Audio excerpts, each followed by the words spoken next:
Welcome back to Gerodynamics. Okay, so after watching the Civil War movie, I've been thinking about the whole concept of a civil war and civil separation and a national divorce. Wanted to do another video on that, and so let's see if I can get through it this time. The What I want to talk about is some of the benefits or plus, that could come out of a civil separation, national divorce for both sides, for both the United States of America that remains, and for the new country that's formed out of it, or countries if it ends up being that. But we'll just go with country for now. Keep it simple. And then the first main benefit to that would be we wouldn't have a civil war. Watching that movie, and you know from history, and just an idea, looking around at the rest of the world, we know that we do not want a civil war, regardless of how deep tensions go between the various sides here in America. No matter how much we dislike each other at this point, some would say hate, but dislike each other. We don't want a civil war, and I don't know anybody that actually does want a civil war. So if you do, you can leave a comment down below, but I'm pretty sure that everybody would like to avoid that reality. That a civil separation, national divorce would, the positive that everybody should be able to agree on, even if you don't want a civil separation, national divorce, the outcome that everybody could agree on is it would avoid a civil war, and that would be a good thing. Okay, so let's talk about some of the other positives that could come of this. So let's talk about this other country. Maybe we could call it but whoever ends up, in that country could decide to call it the Democratic States of America or Democrat States of America, something to that effect, right? Now, that might not be the case, because maybe one of the benefits that they could get out of this is that they would no longer have states.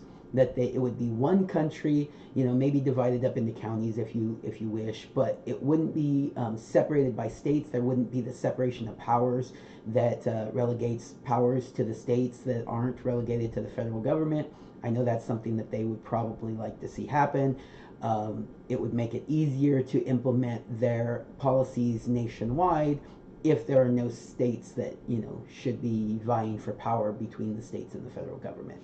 And so they could get things like if they want abortion to be legal throughout the country, it's not a matter of whether it's legal in one state and illegal in another state. It just is, right? So let's see some of the things that they could build into this new constitution if they were going to go ahead and leave out the whole state concept. They could get universal basic income. They could get universal health care. They could get universal education through college. All of these things that they believe are rights, universal rights. Excuse me. Because for them, rights are civil rights, not individual rights, and so that's something that they could build into their constitution. The right to bear arms is an individual right, so you wouldn't need to put something like that into their constitution. And I know they wouldn't want that. They would want to limit the right to own weapons, right? That's something that they would want to do. They would want to limit free speech to say that if it's classified as hate speech or if it's classified as misinformation, then it doesn't qualify as free speech. They would want to do these things, and so to do that, they could easily do that by just taking those out of civil rights, and they could put in their constitution civil rights, which is what they support. These are things that they would benefit from. What would we benefit from in the United States of America? We could move forward by just resetting the Constitution. As the meme on the internet goes, have we tried unplugging and plugging the country back in?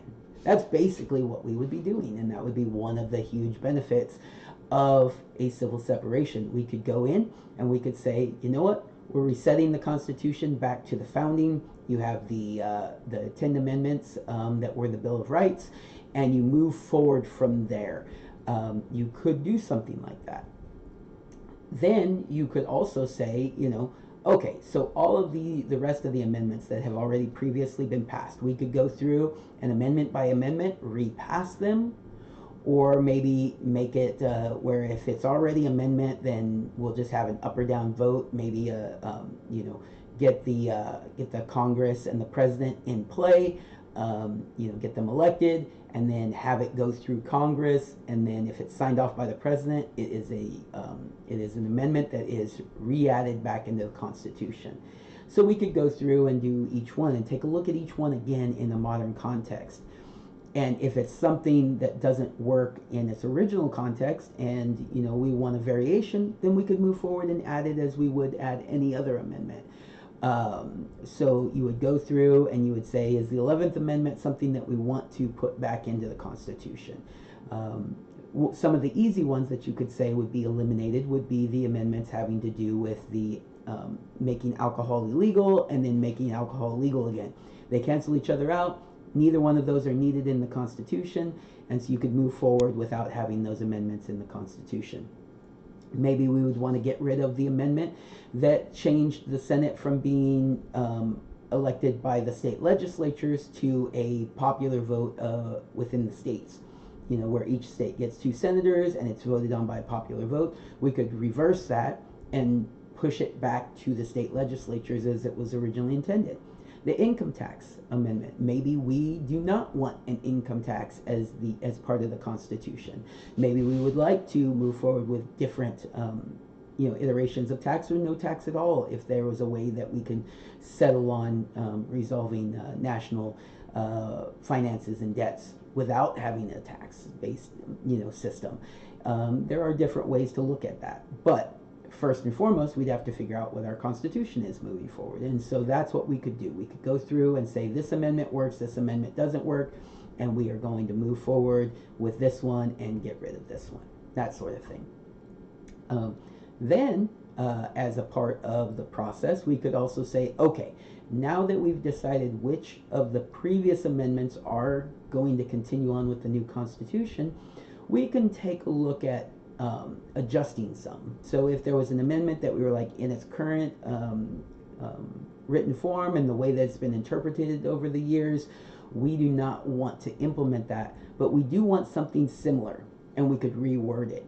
You could even technically go in and look at the original 10 amendments, which were the Bill of Rights.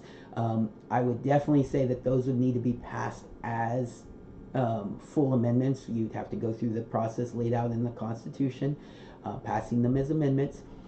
The first one would probably be the one that actually does the resetting of the nation back to the original Constitution. So we'd have to say we agree as a part of, we passed as an amendment the separation of the country, and so we are resetting, and you'd have to build it into an amendment to get that passed to begin with, to make it a constitutional separation. So that would be the first one. But then we would go and we would take a look. We'd say, you know what, there has been some confusion over the wording of the Second Amendment.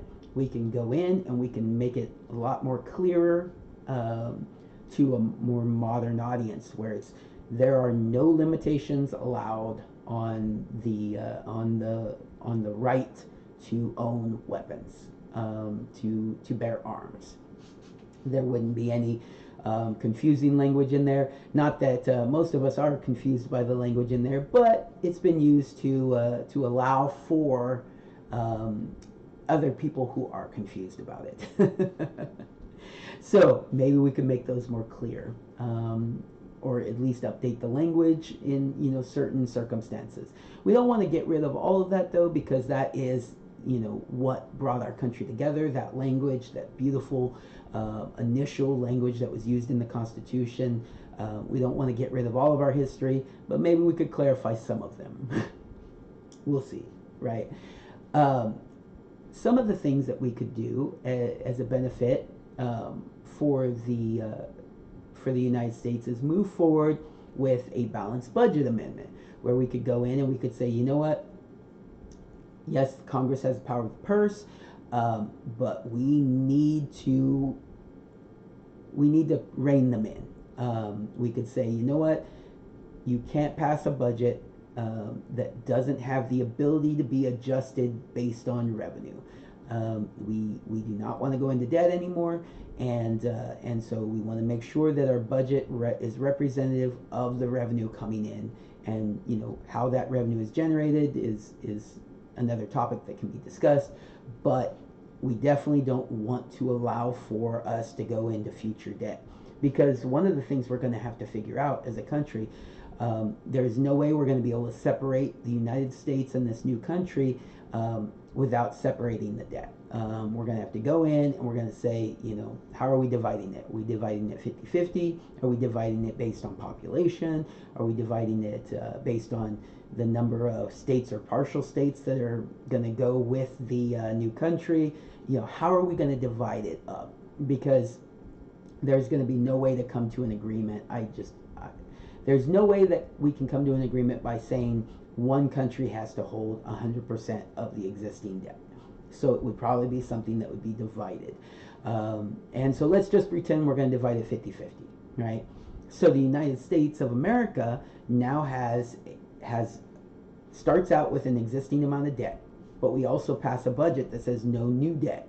So our focus has to be on paying off the existing debt and no longer having a budget that creates new debt.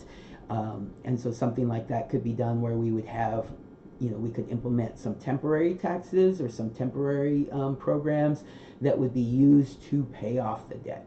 One of the ideas that's floated around, which has a lot of negative connotations to it, but could be something that we could do as a short term, or it could be a long term. That it's something that we would have to vote on and agree on.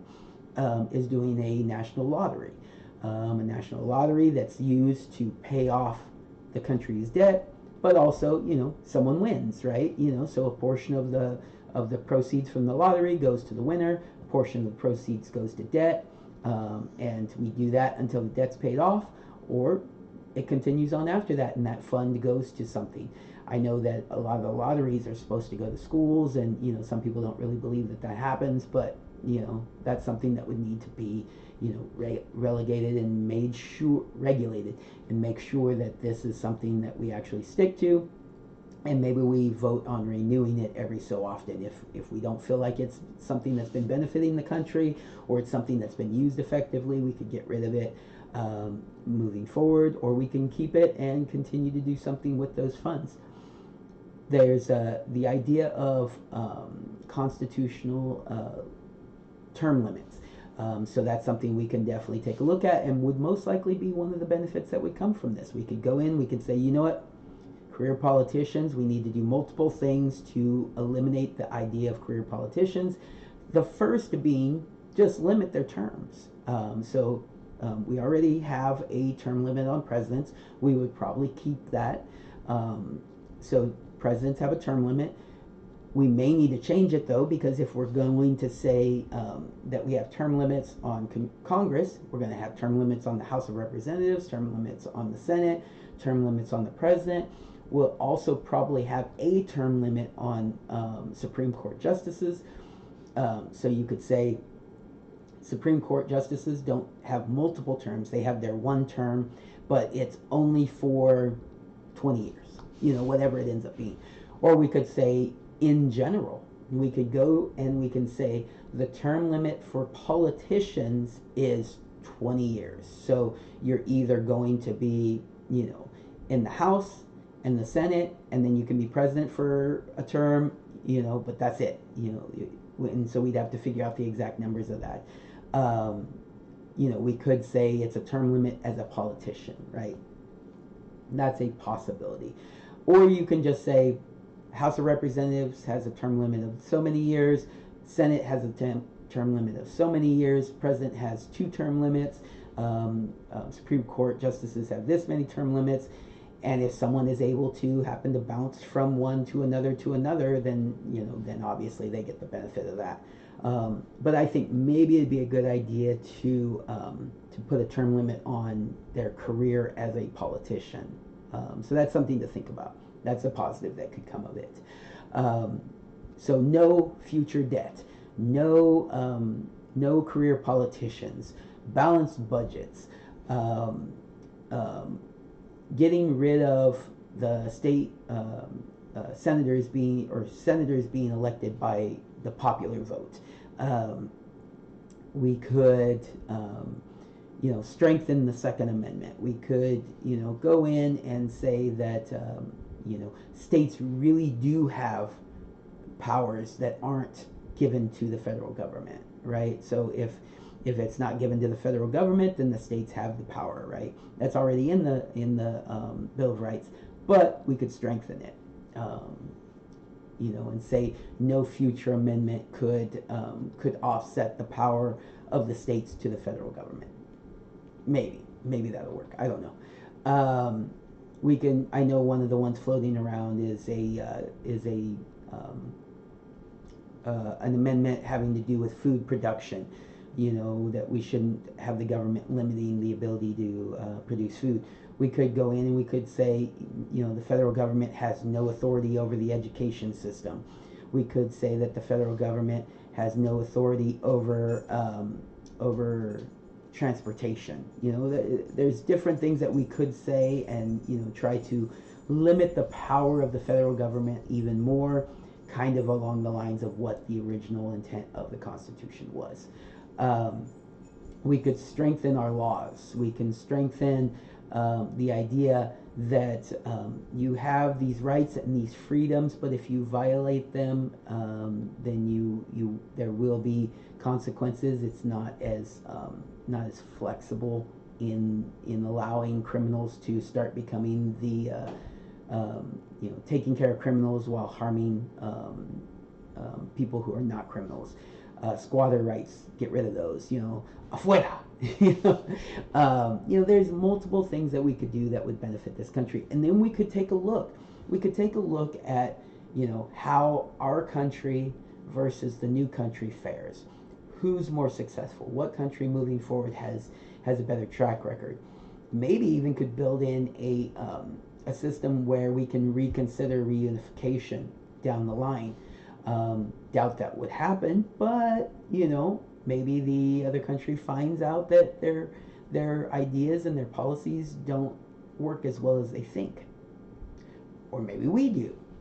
I doubt it, but maybe we do. Maybe the United States of America is not nearly as successful. Again, highly doubt it, but it's a possibility. We could protect our borders, strongly protect our borders. And we could do that in part by bringing our military home. We would not have military all over the world. We can take a look at our policies as far as foreign policy is concerned. We could have allies, and if you attack an ally, we will defend them. But our goal is not to be out there policing the world. Our goal is to never start a war. If a war happens and we have to defend ourselves, we will. If we have to defend one of our allies, we will, but we will never start a war. We are not a war country. That we didn't start out as wanting to have war. We started out defending ourselves. We wanted to separate from the British government, and when they did not like that, then we had to fight a war to defend ourselves. But we've gotten away from that, and we've gotten pretty close to starting some wars. You could say we did start some wars. Most of them probably through undercover means. Speaking of that, we could get rid of the FBI and the CIA. We can start with a new system that has much more limited powers, or we could have no federal enforcement on that level. We could make smaller organizations that are focused on very specific things, as opposed to having the wide berth of powers that the FBI and the CIA have.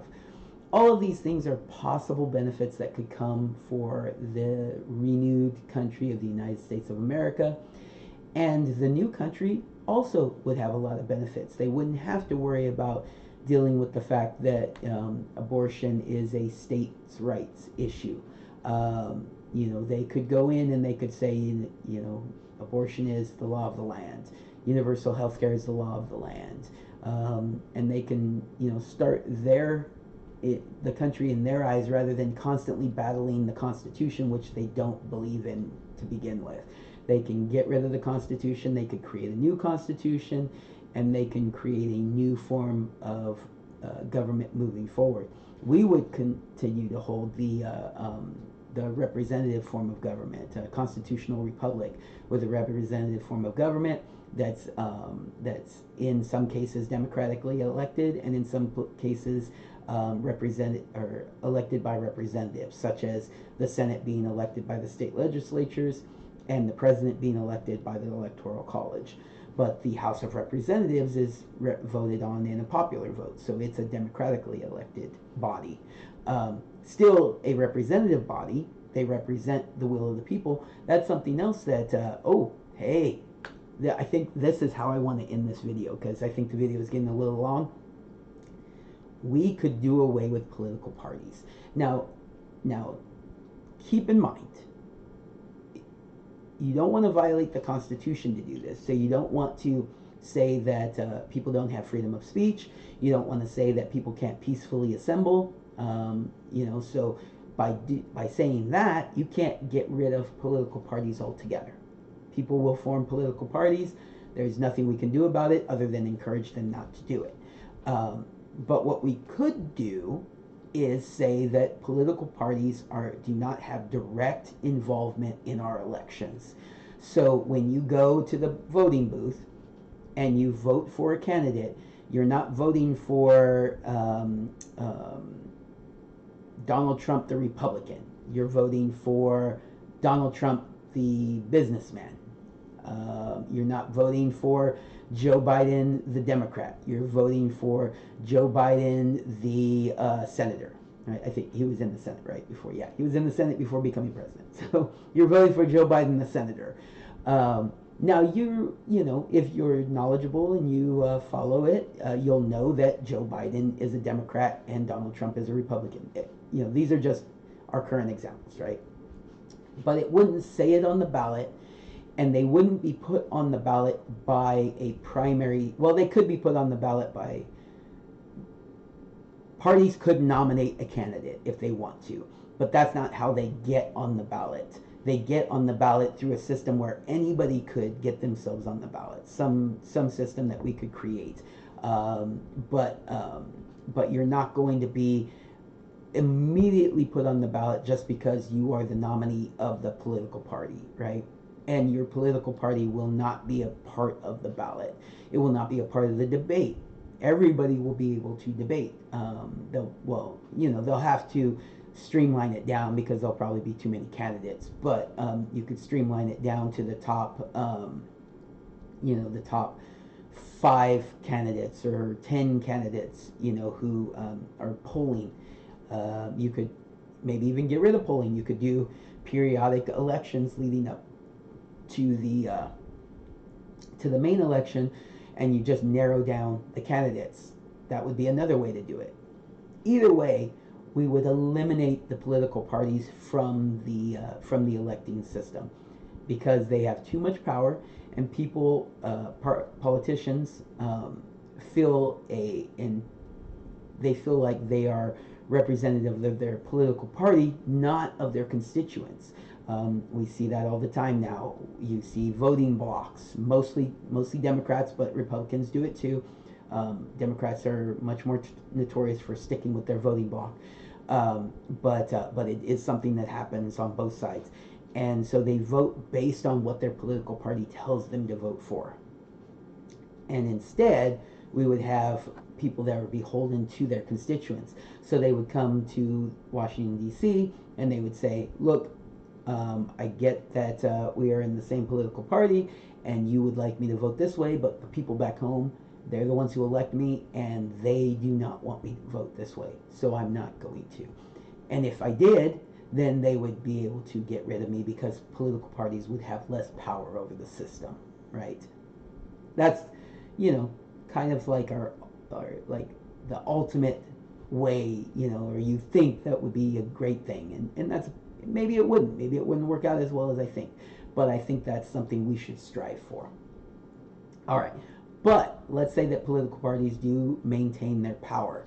One of the things that we would definitely see is like, we'll take the United States of America, we'll take Republicans in general. Republicans would be able to fully embrace what they really are, which is more of a left-leaning moderate party, not a extremist conservative party like they're often portrayed. They are more of a moderate party, kind of left leaning in a lot of aspects, but they are really at their core an authoritarian type of party, like mini authoritarians, because they're not full on, communist, socialist, fascists. They're not even the Democrat Party, which is more of an authoritarian party. They are less authoritarian than that, but they're far more authoritarian than my libertarian brothers and sisters.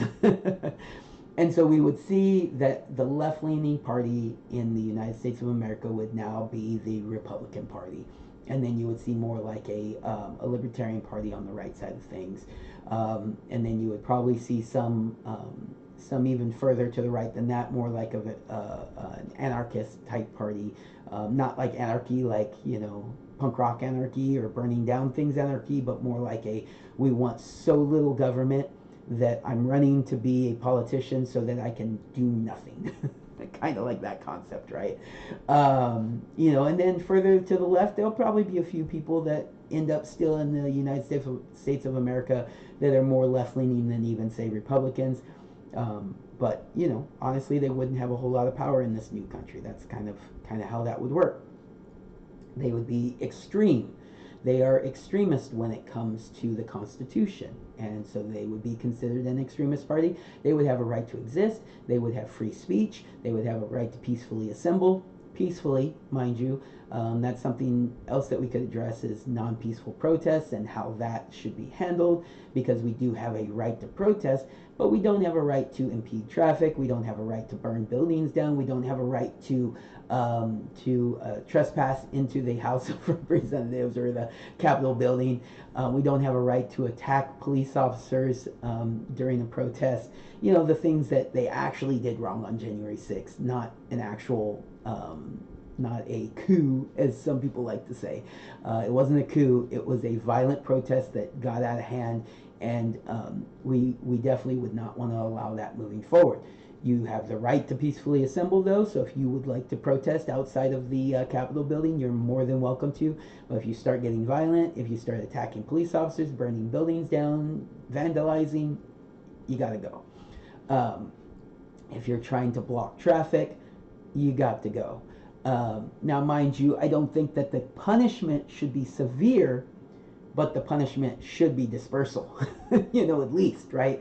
Look, you're blocking traffic, we're taking you away, and then we will release you once, everything is calmed down, but maybe there wouldn't be charges per se, but maybe there would if you cause damage.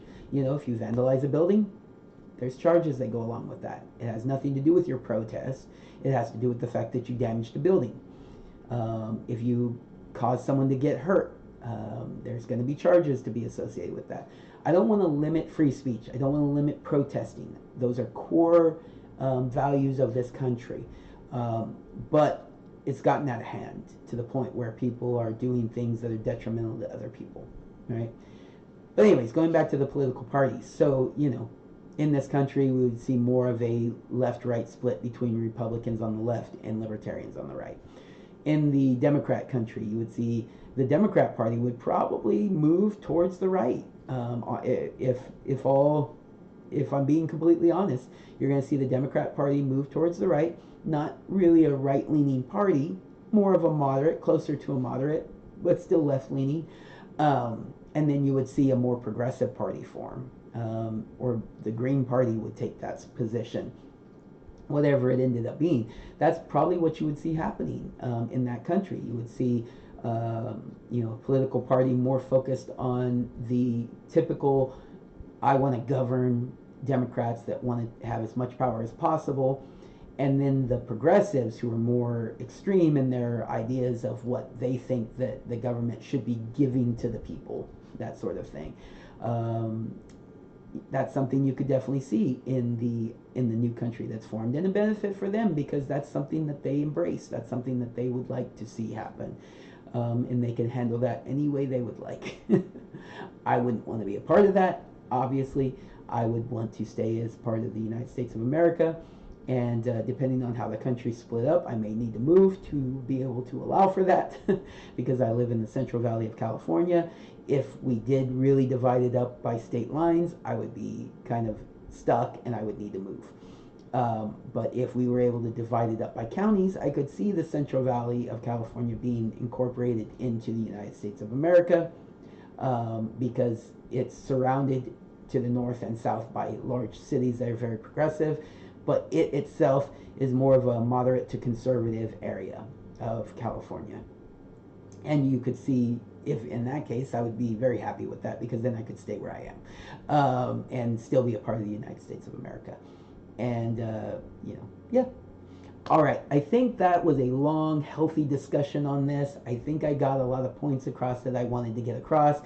Nothing sounded too extreme, I don't think. Nothing sounded like, nothing came across in a way that I'm wouldn't want it to come across. Let me know what you think. Give me your thoughts. I really hope if any video creates a conversation on my channel, it is this one. I don't expect to get a lot of comments, but I would love it if I did.